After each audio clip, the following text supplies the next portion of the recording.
So finally, you've seen how simplex algorithm works in the Dakota problem in the previous videos, so you can solve the Dakota problem from the very beginning, from the formulation until you get the optimal solution.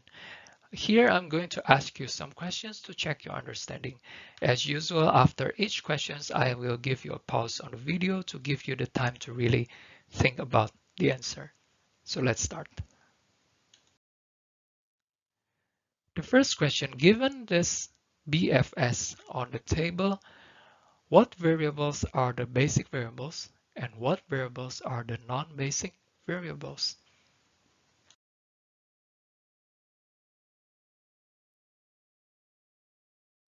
The answer is the basic variables are the ones with the canonical form on the table.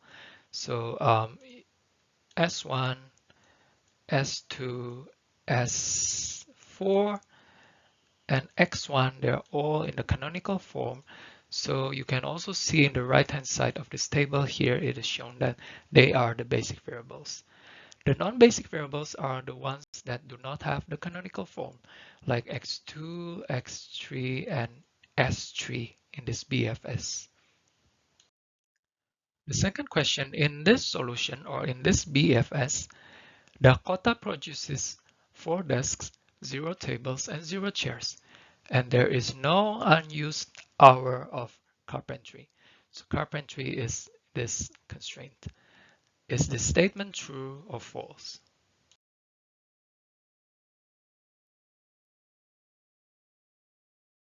The answer is true. In this solution, which is not the optimal solution, it's just a solution. So in this solution, Dakota produces 4 desks.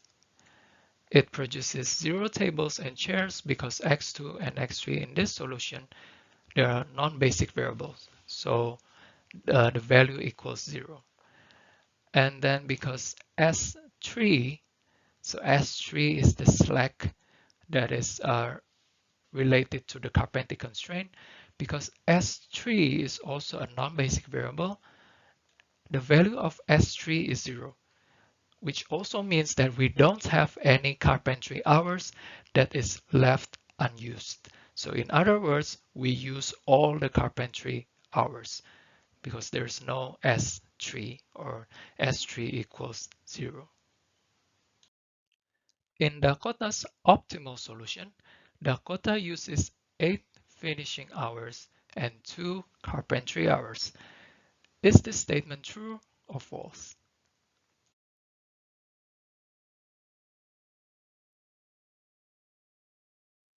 The answer is false because you see here in the optimal solution, so finishing hour is the second constraint, carpentry hours is the third constraint, and then you see S2 and S3, they are both non-basic variables, means that S2 equals 0, S3 equals 0.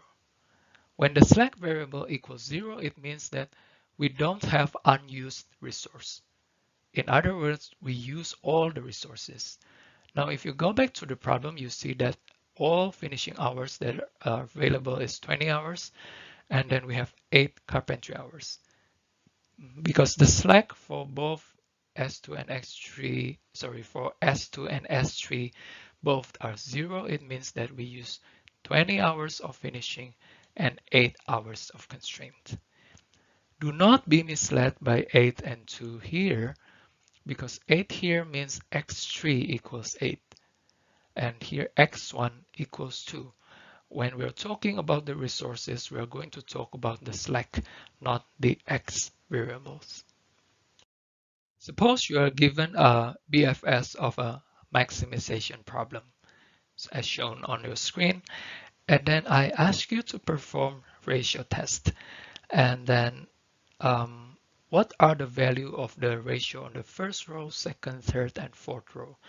So what are the values for O, P, Q, and R in the ratio test?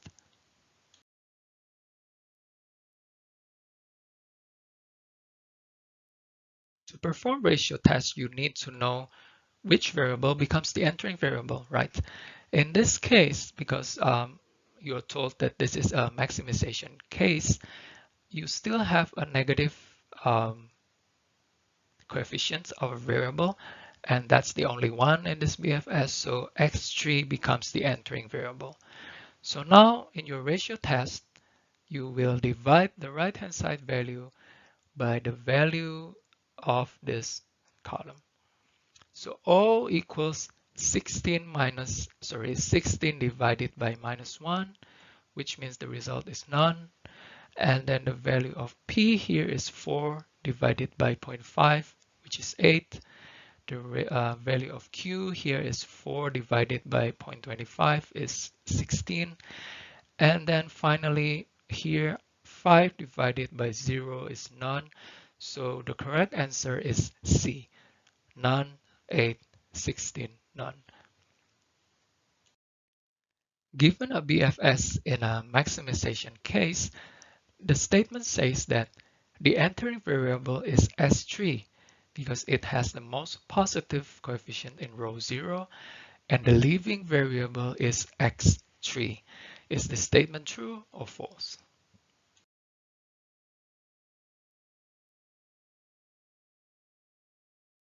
The answer is false. The BFS is not optimal.